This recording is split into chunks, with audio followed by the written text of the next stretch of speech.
नमस्कार. हरतालिका व्रताची पूर्वतयारी कशी करावी, कोणते साहित्य घ्यावे, हरतालिका तृतीया व्रत पूजन साहित्य काय काय आहे ते आपण जाणून घेऊया. चतुर्मासातील श्रावण महिन्याची सांगता झाली आहे आणि भाद्रपद महिना सुरू झाला आहे. भाद्रपद महिन्यात आबालवृद्धांच्या लाडक्या गणपती बाप्पांचे आगमन होते. महाराष्ट्र, भारतासह संपूर्ण जगात जिथे गणेशोत्सव साजरा केला जातो तिथे या उत्साहाचे, चैतन्याचे वातावरण असते.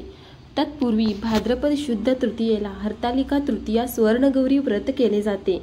हरतालिका हे व्रत भारतभरात केले जाते. हरतालिका व्रत कधी आहे, हरतालिका व्रत पूजनात कोणते साहित्य असणे आवश्यक आहेत ते आपण आज जाणून घेऊया. हरतालिका व्रताच्या दिवशी उपवास करून गौरी आणि तिची सखी यांच्या मातीच्या मूर्तींची पूजा केली जाते. महाराष्ट्रात या व्रताला विशेष महत्त्व आहे.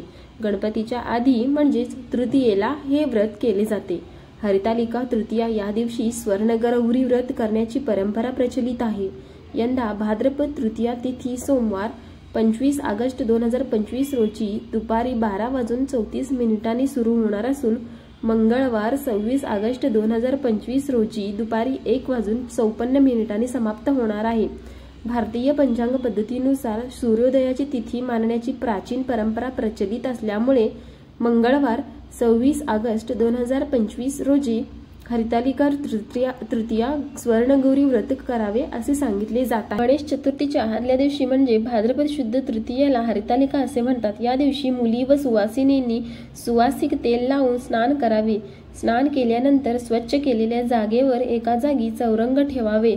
रांगोळी काढून व केळीच्या खांबांनी चारही बाजूने सुशोभित करून चौरंगावर वाळू आणून पार्वती आणि सखीसह शिवलिंग स्थापित करावे. उजव्या बाजूस तांदळाच्या एका ढिगावरील सुपारीवर किंवा नारळावर गणपती मांडावा. समोर 5 विडे मांडून तेथे सुपारी, खारीक, बदाम, नाणे, फळे ठेवावे. सर्वप्रथम स्वतःला हळद कुंकू लावून देवासमोर विडे ठेवावे. अक्षता, हळद कुंकू वाहून मनोभावे नमस्कार कराव्या. घरातील वडीलधाऱ्या मंडळींना नमस्कार करून नंतर पूजा प्रारंभ करावी. पूजा करण्यापूर्वी दिव्यांची पूजाही करावी. सर्वप्रथम गणपतीची आणि नंतर महादेवाची व सखी पार्वतीची पूजा करावी. पूजेसाठी घेतलेले साहित्य विधीपूर्वक देवाला अर्पित करावे.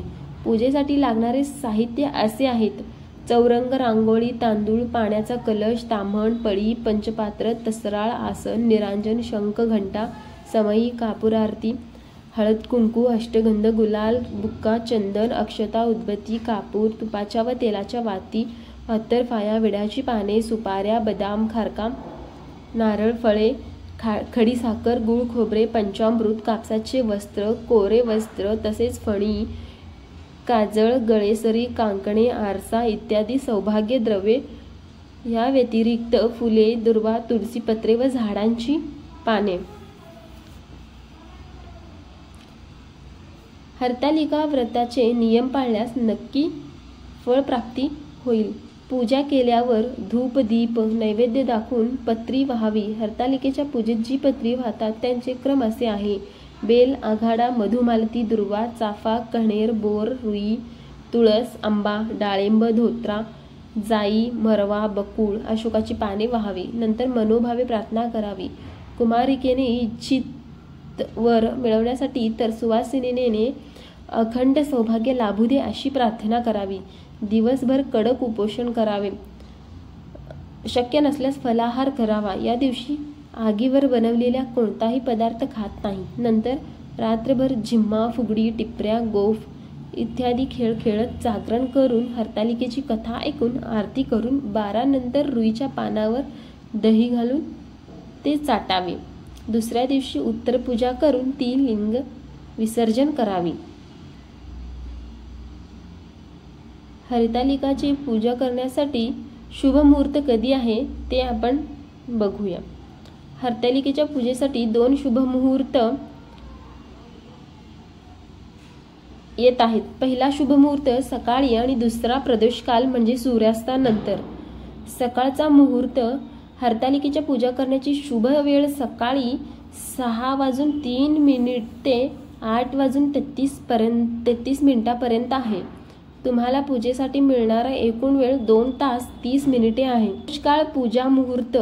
पूजेची शुभ वेळ संध्याकाळी 6:33 ते 8:51 पर्यंत आहे.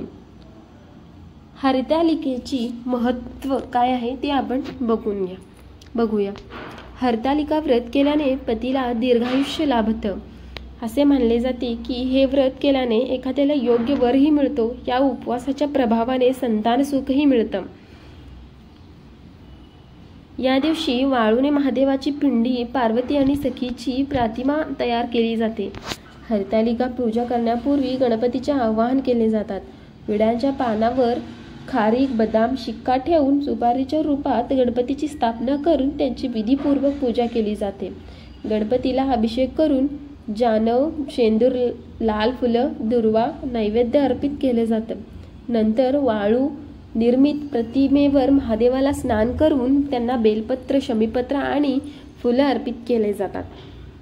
या दिवशी महादेवाला विविध पत्रे अर्पित करण्याचे अत्यंत महत्त्व आहे. महादेवाची विधीपूर्वक पूजन केल्यानंतर देवी पार्वती आणि सखीची पूजा केली जाते.